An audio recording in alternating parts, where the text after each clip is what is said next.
You're listening to She's the Business podcast. Okay, and welcome to Bec Cuzzillo, who I have here with me on the Zoom, actually. I'm going to say in the studio. I don't know where that came from. In the Zoom studio. Bec. Thank you for joining us on She's a Business podcast today. Thank you so much for having me. I'm excited for this.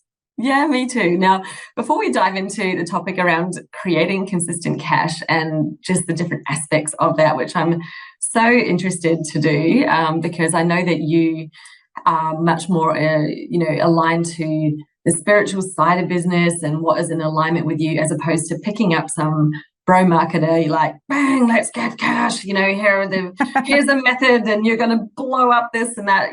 That's not your vibe at all, which is amazing. But a business needs cash to survive. So I'm really excited to talk about this with you today, because being in the new year, obviously, let's start off the year on a great foot. Thinking about how your business makes money is a really important thing for a CEO. Whether you're a CEO of one or a CEO with a team, it doesn't matter, but that is your role. So we're going to dive into that. But before we do, can you tell us a bit more just about your business, who you work with, and what you do, Bec? Of course. Thank you so much. I'm really excited for this chat today. So I am a spiritual business coach, and I support spiritual women to build, grow, and scale their businesses through strategy, mindset, and energetics. And so I support either women who are spiritual, so in that they identify as spiritual and they want to run their business, in a way that really aligns with that and their values, or women who are specifically in spiritual business. So, things like women who are psychics or healers, or, maybe they own an esoteric shop or something like that. So, either very much in that spiritual industry, or, across the board, spiritual human who wants to run their business in a way that aligns with that. So that's what I do. And we look at things like creating consistent cash and how you can do that, and scaling, So I run a mastermind called the Spiritual Business Mistress Mind. And so that's all around, scaling your business to the next level.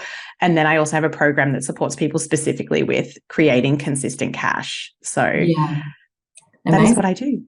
How did you get into this? So what's your background? Where did it all begin? Because I don't know, my background was so much in what I call the traditional business world. I was in corporate, and since being in the online space, there's been so many things sort of opened up to me, and I'm like, wow, there's so much that's a different way of doing things. And I've loved shifting into what I feel is much more in alignment with me. But I'm so interested to hear, because you've really created a business from this. What is your background and how did you get into it? Such a good question.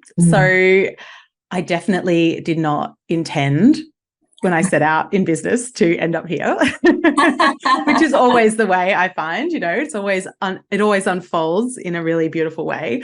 So I actually started my business as a side hustle making candles. That was the first thing I did.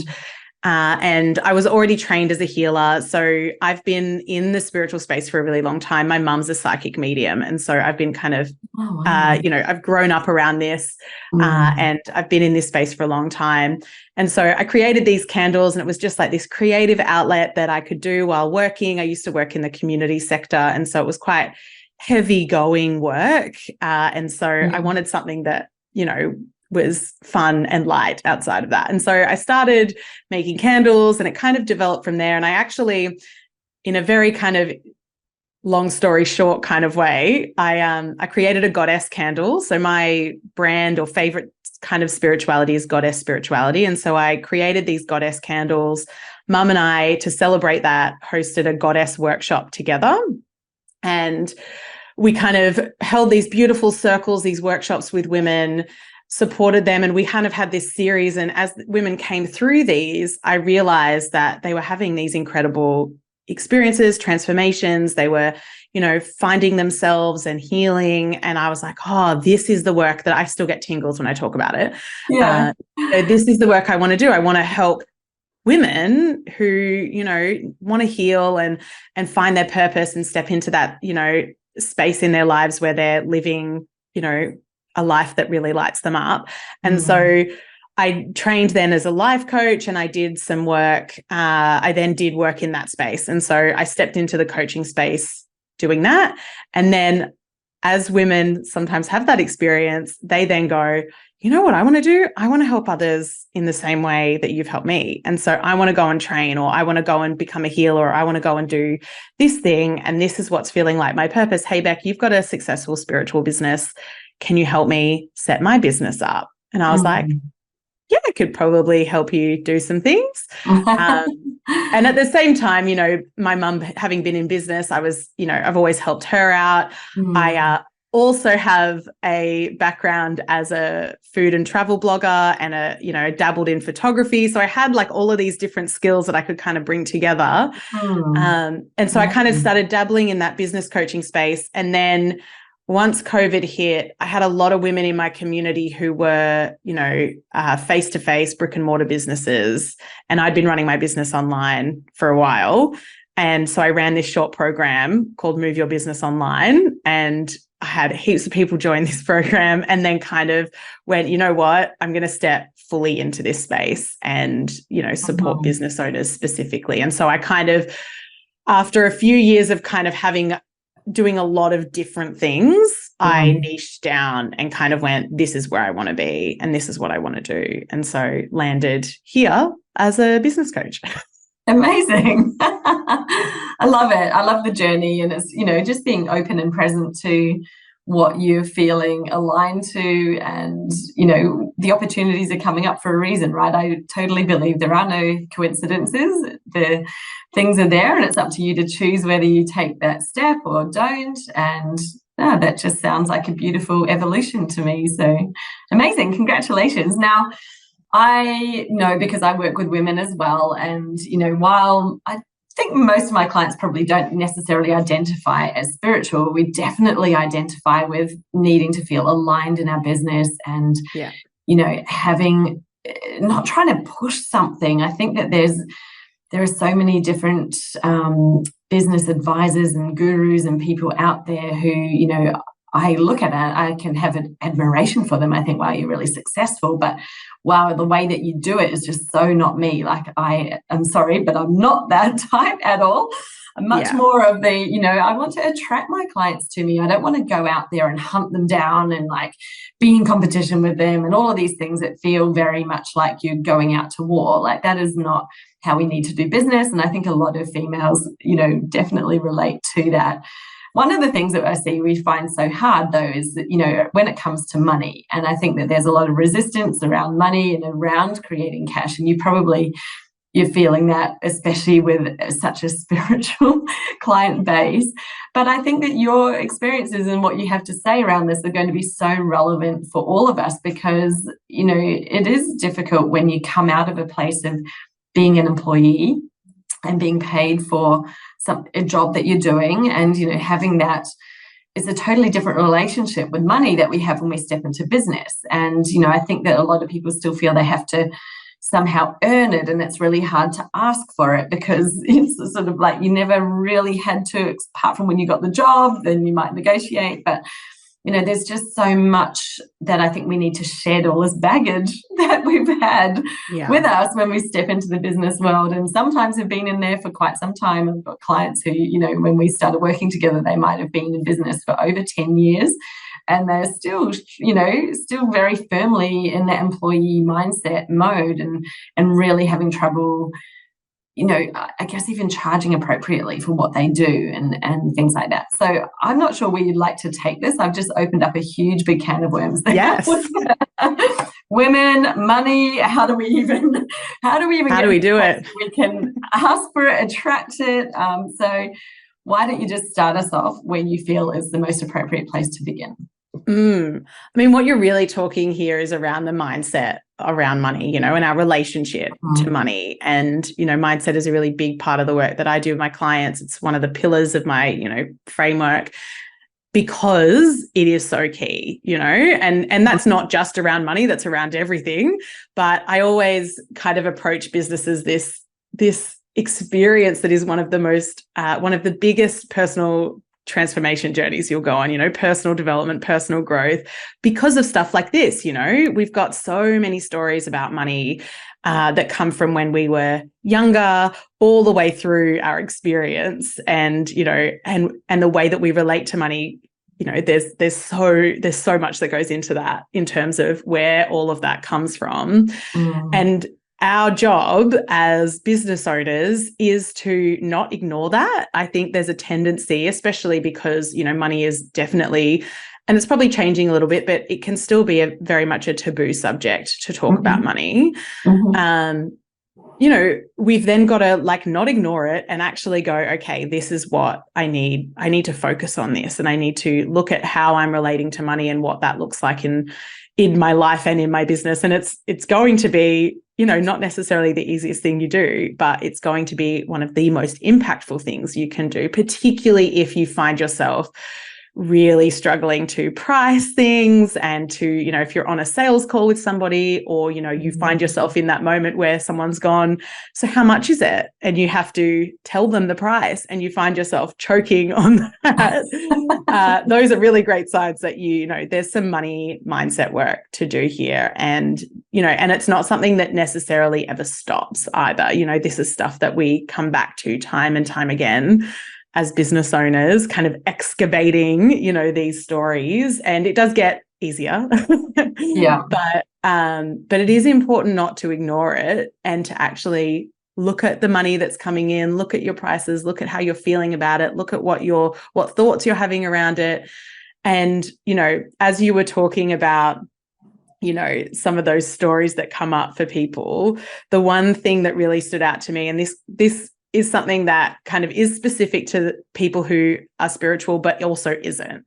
And it's particularly around, I think it's particularly relevant for women, because we often will come into business going, this is my purpose, you know, I'm here to run this business and to do this because I want to help people. And, you know, I feel really, you know, aligned with the outcomes that I want to have, and I want to have an impact, you know, like, so it means something to us, you know, and so it's very personal. And then we have to put a price on that.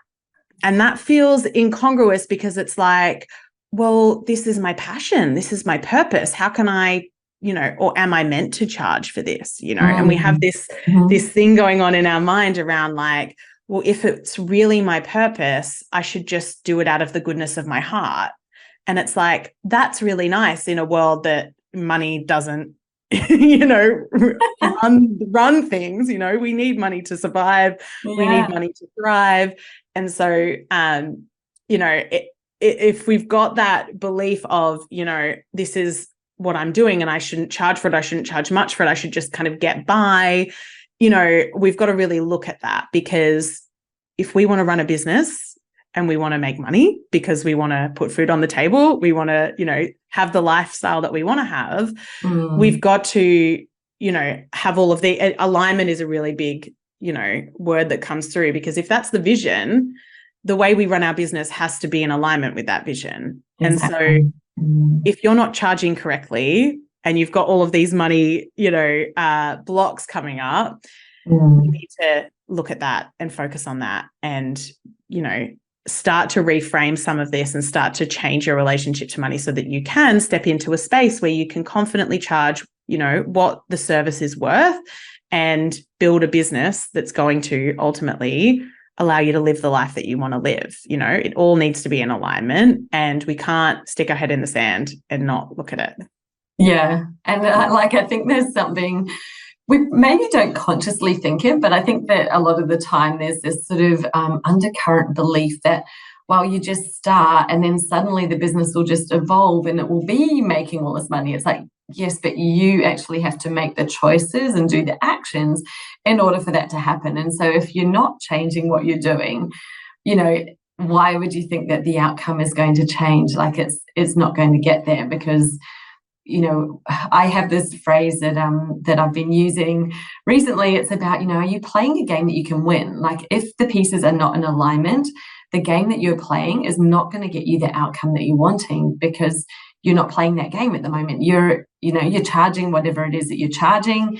If you get booked up, you're at full capacity, how can you possibly reach your goals if you haven't created what you're doing in order to, make sense with all the numbers? And, it doesn't need to be a lot of numbers, but we do actually have to go, yes, that will get me the outcome if I run it that way. So it's so interesting, because I think that is 100% exactly true. And I find it fascinating how many people, really smart, would come out of corporate or wherever they start their business from. Maybe they weren't in corporate, maybe they were just in another place, doesn't matter. But, starting it, basing their pricing off what other people are doing, or basing it on, well, this would have been my hourly rate in my job, and thinking that that's how you price something. It's like, but how is that reaching your goal? Like, you're basing that off something totally external, something completely unrelated to you, and how are you going to get it to your goal?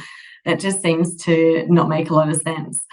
Unpacking those stories, if we were to say, like, I guess our topic today around creating consistent cash, do you think that this is one of the first things, is actually just to unblock some blocks that are happening right now with actually having any cash coming in? What takes it from being something coming in to being consistent? Just interested to hear about your thoughts on the consistency. Yeah, love this question. So the consistency piece, I think, is really key, because this is probably something that's less relevant in those early days, and more like as you start bringing in that cash. And what I find with clients is either they kind of hit an income ceiling and they're like, oh, how do I get beyond this? Or they'll have a really great month and then be like, how do I replicate that month, and then they've got to hustle really hard to like create it again. And then they just end up burning themselves out on this kind of like income roller coaster. And it's very similar to what you said there around like actually looking at all of the pieces of the puzzle and going, okay, well, if my goal is to create consistent cash, what does that look like? Maybe that's, let's say, 10K per month, as an initial goal that you might have. Yeah. Mm-hmm. And you go, okay, well, what are my offers? What are my prices? Does my current business model allow me to actually make $10,000 in a month? Like, is that even possible? Like, that's the first step of like looking at what you've got and going, like, am I set up for this? Because so often people aren't even running those numbers, and it's like, I've just priced it on something that is, unrelated over here. And it's, if you're trading time for money in a one-to-one capacity, which often you do if you're in a service-based business when you're starting out, you're working one-to-one and it's all about your time, like you've only got a certain amount of time that you can use in that month to work, and you've got to make sure that it's all in alignment. So with your capacity, with your current offers and your pricing, can we even reach that goal is the first question. And you need to know what those numbers are. And you need to identify where the issue is then, because, sometimes you might surprise yourself and be like, oh, actually, I've nailed this. And I do have a business model that can support me to reach this. And maybe even it's 15K a month that, your capacity can support. Yeah. Amazing. Tick. And so then it's looking at the strategy of, okay, how do we get fully booked from here? Yes. But if you look at those numbers and you go, okay, well, I'm falling well short of that, then we need to go, where's the issue? Is it in your offer? Is it in your pricing? What can we do here? You can't necessarily change your capacity. So, we've got to then look at your model and your pricing and how that's all working together, and make sure that you've got those foundations first and foremost to actually support you to get there. And often what happens in that process of going through and looking at, the strategy around how we're getting to the goal, that's when things will come up around mindset and energetics that you kind of go, okay, well, maybe there's some work here to do. Because then it's about going, okay, well, if you want to reach your goal and this is your offer, we've got to price the offer at this. And then you see the look on your client's face that's like, oh my goodness, that's a lot of money. Yes. And they might go, oh, that feels, too much. And then it's like, okay, well, what can we do here to kind of get you to that place where you can charge that amount, or do we need to shift the offering so that it's less of your time? There's something's got to shift. You can't not make a change, and you've got to be willing to like look at the numbers and make that change and kind of do whatever comes up, the mindset work around getting to that point. Yeah. It's so interesting, isn't it? And the beautiful thing is that there are quite a few different levers that you can use there. It's like, well, there's different ways you can do it. There's not just one way, but we need to make the numbers then make sense. And like you say, sometimes it's actually just being able to shift into that place where you can feel confident and own your pricing. And on that feeling confident, I think that's a really nice place, because I was like, the confidence is actually so much about the energy and the energetics. So I wanted to shift you into the energetics piece around, being able to attract that, the sales, the cash flow into the business. What are the key pieces that you see in terms of energetics and what you need to be thinking about when we're selling or when we're pricing our stuff? I love this. So when I think about particularly around pricing and money and energetics, it's very much in like, how does that actually feel in your body? So we were talking before about, if somebody asks you the price and you choke on that energy is not the energy you want to be in when selling your offers, right? Like you want to just be like, you probably want to get to a place around money that feels very neutral, so you can confidently just say, this is what the price is, the price is this, and this is how you pay. You've got these options, and it's very much like just a matter of fact of what it is. And this is how it works. And the energy around that neutrality is so different to that energy of being really closed up, And sometimes it takes practice, if we've never had to go, this is how much my services are, it's often just about getting to that place where you can, embody that. And sometimes it's about standing in front of the mirror and saying it a few times and seeing what happens to your body and seeing how it feels in your body. Your body will always give you signs around how things are feeling for you. And you do want to get to a place where you can say, this is the price. And so we often work up to that as well, So when I talk to my clients about, raising their prices, it'll often be like, okay, well, what's a ballpark figure you're thinking about? What feels in alignment for you? And sometimes they'll come in and most of the time I'll say, okay, cool. Like, that's great. Like, let's go with that. And then we can review it. Sometimes I'll be like, I think we need to stretch that a little bit, like, can we stretch it? And I always like to kind of think about, you need it to be a price that, you can energetically get behind. I'm never going to come in and say to a client, you need to double your prices and just get over it. Because if you can't energetically go, this is what the price is, without closing up, you're never going to be able to make a sale. And so we might get there eventually. And I know I've had conversations with clients where they're like, I look back on what I was charging when I first started working with you, and I was like, how was I even doing that? Like, that's so. And I don't like the word cheap, but that was so low. It wasn't in alignment with what I really wanted or what I was offering. But at the time, it felt so wild to raise my prices beyond that. And so. We work up to it, and we get to a place where, you're feeling neutral about your prices, and maybe you're feeling good, but neutral is a good place to be.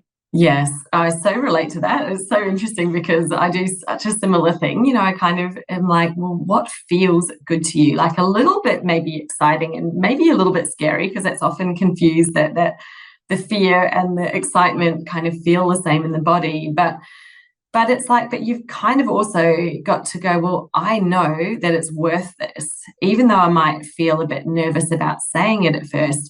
When you can come back into yourself and go, no, it is actually really worth this. And I know that. then it's just a matter of detaching from what they're thinking, right? And, there's so much that you can unpack with being able to kind of stand there and go, well, this is what it is. I'm happy to say it. And, whatever they think, we can't control. So there's no point really concerning yourself with it. But also to know that there's such that, like you said, there's a progression. Like I just to share with you, because I was cracking up when you were saying, like when you can't say what your pricing is. When I had my very first sales calls, we'd get to the end and I'd say, I'll email you. I'd email them the price. I was so nervous. I couldn't even say it on the call. So, like look at that and you go, well, that, obviously I didn't just suddenly wake up one day and be like, I'm totally confident in my pricing now. And now I can like just say all these numbers and I've, raised it by 3 times. It was a progression and a progression of kind of stepping going, okay, well, I feel like it's now I'm underwhelmed by it. And you don't want to have a price that you're underwhelmed by, or you're not excited to actually sell to, or you're already feeling resentful about it, because like what a terrible way to start a relationship as well. If you're like, well, it's this, but I'm not even excited about it, and what if they don't even buy, and all of that stuff going on in your head. Like you said, the energy to it could just be so detrimental. So I love how you shared about that, and it's just getting to that place where you can say a number and it feel like it's actually really good because it's aligned with where you are. What would you say are the biggest mindset hurdles that people have to, I guess, overcome with that? Because as we were talking, I had this recollection of a client who just so beautiful, but she was in a space where she helped people with their grief. And I think that she just had so much going on there, specifically around charging for what she did, simply because she was like, but I feel like what I do is something I can't even charge for, because, like she was sort of attaching all of these thoughts to her potential clients and making up what they're thinking, going, well, they're probably thinking, how can you charge for it? Because doesn't the church do this? Or isn't it like counseling? And, so a lot of that was actually just shifting her out of that place into a place where she actually felt like, no, this is okay. You can charge for what you do, and that it's different to some of these other services. And so that she could feel confident and okay about it. I'm not sure if that's a common one, but what are the other sort of key hurdles people have? Is it guilt? Is it self-worth? Like, what is it that you think is coming up? Such a good question. I think, so in my work with women over the last 7.5 years that I've been in business, and, that's through, my workshops and life coaching as well as in business, the one thread that I find a lot of things come back to in mindset work is self-worth, particularly for women. And it's either that I'm not worthy of this, or I'm too much, I'm too loud, I'm too whatever, or I'm not enough, and so it's like this real spectrum, and all of that really comes back to this idea of, I'm worthy of this, or I'm enough for this. And, an example I can think of with a recent client, we were talking about an offer that she's got, and, she was saying, okay, well, I want to kind of run it in this way that's like a kind of a group coaching offer, but I'd really love to run it as a mastermind. But I think for this, I want to kind of run it as an online course, group coaching program style hybrid thing. And I was like, okay. And I was like, and why aren't we running a mastermind? Like, can we just go there for a minute? Like, why don't you want to do that? And she's like, oh, I don't know if, people will want to buy a high ticket offer from me. And I'm like, okay, but we've never tried it. And, and so often that mindset is all coming back to, I'm not enough to run, a high ticket program. I'm not enough to offer this kind of experience to people. Yeah. And we kind of got to this place, and she goes, you know what, let's do this. And so we decided that she was going to run this mastermind. And then like 2 weeks into the planning of it, it was like, I don't know if I can do this. You know, I've got all of these thoughts coming up. And I said, okay, well, like, I was like, you've got options, you know, like we can still run it as an online course version if you want. And she was like, oh, no, we're doing it as a mastermind. And I was like, excellent. And sometimes you just need to almost go there of like, well, these are the options. The options are to not do the thing that you really want to do. And your intuition will often kick in and go, oh no, this is right. I'm just having a wobbly moment, you know? Yeah. And that kind of certainty around, you know, like this is actually what we're going to be doing, that decision, I think sometimes is just really powerful. If you can make a decision of like, this is the way it's going to be, you know, I've just got to do the mindset work to catch it up, you know, that decision so often will bring us forward. But to answer your question, it so often comes down to the not enoughness, self-worth piece, I think. And if we can work on that and kind of understand that and look at it and not hide away from it, and, you know, really work on, okay, well, how can I take one step forward, you know? How can I have do something courageous here, you know? And sometimes, in my opinion, sometimes the action of doing something is what will help bring the mindset forward. So in that example of actually going, you know what, I am going to do the mastermind, I am going to do a high ticket offer, I've just got to catch the mindset up to this. Taking that action so often helps, because sometimes we get stuck in this loop of doing mindset work. If we're just journaling on it and thinking about it, you know, sometimes we actually just need to go out and do the thing that feels a bit scary. Yeah, that's so true. It's like having the intention, but then taking the action is what will bring it about. It's so interesting because I guess, you know, when that client of yours said, well, no one's ever paid me a high ticket price before, it's like, well, you're projecting the future based on the past. Like, when is going to be the first time? There's always a first time, right? So when you're actually going to allow that to happen, or to think, well, the future, like the past is already in the past, because something's happened in the past, it doesn't mean that that's what the future is. That's so interesting, isn't it? Because it's like basing that whole thought on what's going to happen in a totally new scenario, but based on something that's not actually the same. What happened in the past. It's funny, but it makes so much sense when you think it in your head. And then it takes, I think, sometimes to say it out of your mouth and then to have things reflected back to you to be like, oh yeah, that kind of doesn't make a lot of sense. It's why coaching is so powerful, right? To have that reflection, you know, someone to say, you know, this is what I'm seeing and hearing, like, let's talk a little bit about this, or let's dive deeper into why not, like what's holding us back here. And something else that you shared earlier, which I think is really, you know, relevant and powerful, is the idea of not making assumptions about our ideal clients. And actually, you know, if we're going into a sales call assuming that the person can't afford us, you know, like that's not a great place to be coming to a sales conversation from, because we often don't know anything about, or very little about, that person's, you know, financial situation. And we need to go in with that kind of neutrality again around, like, this is the whole point of a sales conversation is to work out whether or not you're a good fit, you know, like, do you have something you can help this person sitting in front of you with, you know, so talking to them about where they're at right now, what their goals are, you know, are you a good fit? Do I have something I can offer you? And then if you do, it's like, okay, well, I think you'd be a really great fit for my mastermind program, for example. And this is what is included. And this is why I think it would be really powerful for you, because we get to go through this and we do this, and this is the level of support, and this is the accountability, etc. You know, this is how I can support you inside that space. How does that feel for you? You know, you don't have to make a decision here, but these is all the information. You know, and then you get to gauge that. You get to ask those questions. They get to ask you questions, you know, can I answer anything for you?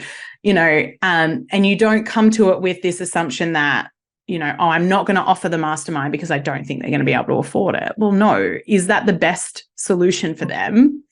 And if it is, here's the option. And then if they say, oh, look, I just don't think I can afford that right now. It's like, okay, well, I do have this other thing that I can offer you that is this price. You know, it doesn't have, you know, quite the same level of support, but it's got this, this, and this, and this is how I think it could be a really great stepping stone. You know, how does that feel? You know, so you've got those options to give people. But you're not going in with those assumptions because people can surprise you. I remember I had a client once who was like, oh my God, I quoted them like $15,000 for this package and they paid it up front. And I was like, yeah, some people have money like that, right? You can't assume anything based on our own experience of money. And often that's where it's coming from, you know? Yes. And so projecting we've got to projecting, like even just maybe not even so much so what you have or anything like that, but even just projecting your experience of the world right now. You know, like I see so many times people getting into a bit of a void. They might have been on the news and the news is all doom and gloom and the economy and everybody's struggling and blah, blah, blah.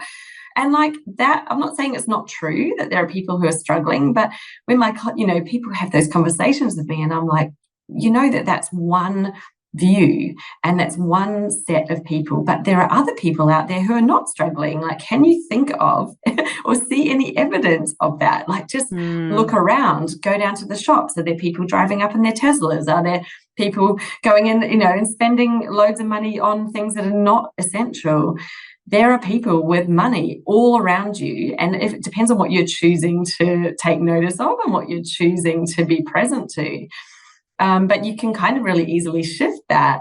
And then, you know, I think that always really helps to then not project a certain viewpoint out to the world that like everybody's struggling. Because like, well, guess what? If you're projecting that out, that's what you're going to be experiencing. Like that's who might turn up on the call, people who are having trouble because you're already projecting it out. So, I think it's so interesting, isn't it? Like you say, don't make assumptions. And anything that you might be thinking, like how can you even talk back to yourself? The voices in your head, but the one voice is saying one thing, like how can you even say, is that really true? Is there any evidence of it being actually, you know, just one part of reality? It's not all of reality. It's not everybody's reality. And I love that. It's beautiful to be able to be present, be aware, and just be able to offer, you know, and let the person come back to you with questions and things like that. Yeah, we don't have to try to second guess them. Like let them tell you, you know, and that's an empowering place to come from as well, right? Like when you make assumptions about someone, you're not empowering them. You know, you want to empower the person sitting in front of you, particularly if you're in that space of helping people, you know, and so you don't want to come to those conversations with those assumptions. You want to come to the table going, I've got something I can help you with here. And it's about whether or not you value it, you know, and whether or not, you know, you vibe with me and whether or not I'm the right solution for you. And, you know, I always think of like those sales conversations as like a matchmaking service. It's like, have you got a problem that I can solve? Have I got a solution for your problem? You know, does this match up? And so often it's not, the price is so often secondary, you know, and generally if you're jumping on a call with someone, you know, you've made the decision already that you want to invest in the thing that they're offering. You know, I'm thinking about, for example, if, you know, a good example is, you know, my little one is not the best sleeper, and something that we're looking into right now is getting some support with sleep consulting. And, you know, we're only going to jump on that call when we're ready to invest in that, you know, like we're at the point where we're like, we need help, you know, Are you the person to help me? And really that conversation is going to be about whether or not we align with that person and their methodology and the way that they approach their work, you know? And so that's the whole conversation there is like, I'm ready to spend money. I'm ready to spend money on to solve this issue. This is my problem. Are you the right person to solve my problem? You know? And so the person on the other end values the thing you're selling because they're already there generally. And so it's just about that conversation around going, are we a good fit? And that's the pressure on that. It takes the pressure off when you approach conversations like that, I think, to know that, the person is sitting in front of you because they have a problem, and you've just got to work out whether or not you're the right solution for them. Yeah, exactly. Yeah. Love it. That's so good. And it's so true as well. And I think that when you can get into that place where you're feeling so comfortable and on a call thinking, well, how can I serve this person? How do we have a good fit together? Because it has to come on both parts as well. You probably don't want to bring on a client that's not the right fit for you either. So it's actually more like you're having a meetup to see, is this going to be good? Shall we take a step forward, or shall we go separate ways? And either way, it's not good or bad. It's just what will be. And if it was meant to be, it will be, because they'll be like, yes, this is a great fit, and we move forward. And it's partly, just about who you're being and how you're attracting people in. If you're doing all of that and you're really aligned with yourself, you're going to attract the right people to you. Which takes away all the pressure. Love it. It's so true, right? It's not just about, it's a two-way thing.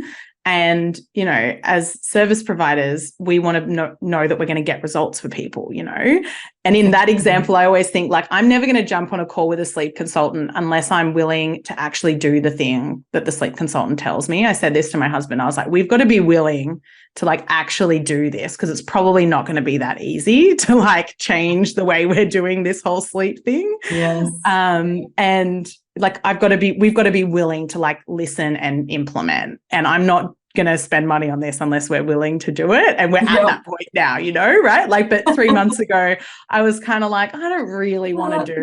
Maybe it's just a phase. yeah, right. And now you're like, okay, this phase is taking a really long time. And if I was that sleep consultant, I would want the person to be all in, like. Yes. She doesn't want me to be like, oh, no, I'm not going to do what you say. Yeah, I'm just dabbling here. Yeah. And, you say that, but no, I actually think better. And you're like, why are we even here? I want to be a good client, right? Like, I want to be a good client and actually do the thing. And I think, you want to make sure that there's that good alignment in terms of where people are at on both sides. I think that's really important. Yeah, love that. So I guess just in summary, before we find out a bit more about how people can connect with you, like, what do you, if we're going to wrap this in together now, because I think we've gone down so many lovely, beautiful places with the energy of, being able to ask for money and attract it in, the mindset around it, the strategy for how to do it in your business. And what sort of wraps that all together for you? Like, what would you want to say to somebody who's been really struggling with it? Is there a place to begin? I guess. I think the place to begin is sitting down and almost doing a bit of an audit of your business, and how you also feel and think about it. So it's almost like, okay, well, what have I been doing? What does the business look like? Where are we at right now? What are the numbers saying? What are what's the data saying? But also, how am I feeling? Where am I feeling aligned? Where am I feeling not aligned? What's working? What's not working? And then you've got a picture to actually work with. I think so often, particularly in online business and the way that, social media is, it can be so easy to go online and be like, oh, that's the solution to my problem. And we get shiny object syndrome because somebody's there, really speaking to, some of those issues and problems that you've got. But their solution is very specific, potentially. And we go, oh, that's the thing that I need to be doing. Or we go outside of ourselves and go, oh, look at all of these things that people are doing. This must be the answer. We look for that silver bullet because wouldn't that be nice? And we don't actually identify where the gaps are, where the problems are, what we actually need to be focusing on in order to get the result we want. And I think that first overview is so important, and it's not sexy and it's not shiny and it's not like a fun answer to that question. But I do think that's what's going to actually get you the result you want. And so what I would do is start with that and then identify, the bits that aren't feeling good right now and the bits that aren't working, and then make your decisions based on that. You know, the next steps have to come from a place that is grounded in where you are at right now. And also knowing what your vision is, you know, so often that can be external as well, you know, and we've gone down this path of, oh, well, I must have to make, you know, X amount of money a month because that's what everybody online says I have to be making in order to be successful. And, you know, I've got to drive this car and I've got to look like this and I've got to have a lifestyle that, you know, is X, Y, Z. And so often that's not aligned with who we are and what we want. And so you need to also know that side of it. So it's like, where are you at now? Where do you want to be? And then what's the gap and how do we get from one place to the other? And that's going to be personalized to you. Yeah, I love that you said that because, I think, you know, we're going off down someone else's path or, you know, so many people are like, oh, yeah, I've got just reverse engineered what I've seen someone do. It's like, well, that's great, but are they you? And do they have the same goals? And this, you know, you don't actually know what's going on in the back end of their business. You're reverse engineering a tiny little part of what you can see on the front end. And it's like, that's actually not giving you the whole picture or the whole story. So like you say, it's really hard to go online and just try to grab that silver bullet or be like, that person says to do this and I'm not currently doing it. That must be what's wrong. Like, you know, and it's so normal, you know, I laugh, but it's normal to think that. I think we've all probably had moments of experiencing that and doing it because it's what your brain tells you it's logical and that's what you should do. And, you know, it's very easy. And it often feels easy because it's like, well, it's just that one thing. So if I just go and do that, then everything should work. But like you say, if we haven't gone in, got awareness and actually joined the dots up in behind the scenes, then it's really hard to actually make something like that work. It's like you can't just come along and put the icing on the cake before the cake exists, right? Exactly right. 100%. Oh my goodness. It's like, you know, you'll be building on shaky ground then. And you don't want to be doing that. You want to have that solid foundation. So true. So Bec, where do you hang out if people want to come and connect with you and learn more about you or just hang out and listen to you more? Where can they find you? Amazing. So the best place to learn from me more is on the podcast. So I have a podcast, Feminine Fire with Bec Cuzzillo. So you can come on over and find me wherever you listen to podcasts.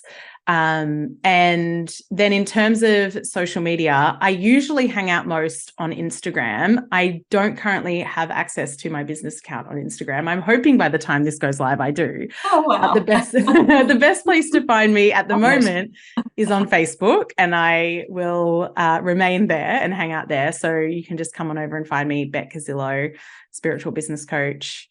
I'd love to connect with you. So please, if you've found this useful, come and let me know. I'd really, really love to hear from you. We can chat more about, you know, cash and money and creating consistency and sustainability and all the fun things. Yeah, brilliant. Thank you. We will make sure those are linked up in the show notes.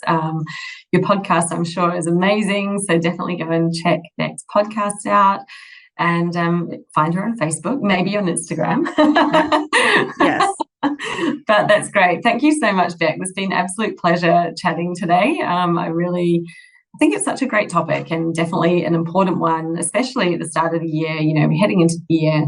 Let's not go in blind. Let's go in fully eyes open, aware of the things and actually being ready to attract money, attract consistent cash, because that's the lifeblood of your business. And, you know, it's what actually spreads, doesn't it? Like it comes in, it goes out. It's just the currency of the whole world. So, you know, I always feel like you're not bringing it in for you. You're actually bringing it in and it's then being shared out to everyone else that you pay for all the different things that you do. So it's, a great place to be and a great way to start off the year. Thanks so much for having me.